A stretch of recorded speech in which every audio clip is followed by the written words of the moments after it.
Welcome to the Slop Farm. Enjoy the video.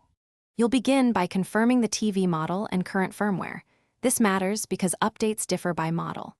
Once done, connect to a stable 5 GHz Wi-Fi or use Ethernet to avoid interruption. Make sure the TV won't lose power. Keep the remote charged and free up at least 1 to 2 GB of storage if the updater needs temporary space. Now open Settings, navigate to Device Preferences, then System Update to check for available packages, and start the download right away.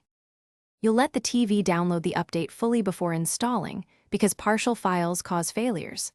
Once the package finishes, select Install and watch the progress.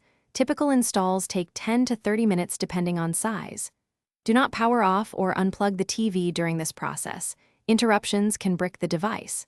If prompted about app or data handling, choose Keep Apps and Data for a standard update. Finally, the system will reboot automatically to apply changes. Let it finish and boot to the home screen. After reboot, verify the new firmware version in About and test core apps plus Chromecast to ensure things work. If an app misbehaves, clear its cache first. Go to Apps, show System Apps, and clear cache for the problematic entry. This often fixes post-update glitches. If the update failed or the TV won't boot normally, try a factory reset only after backing up settings. As a last resort, you can sideload the official firmware via USB, following the exact file and naming requirements. Thanks for watching. Consider subscribing if we helped you today.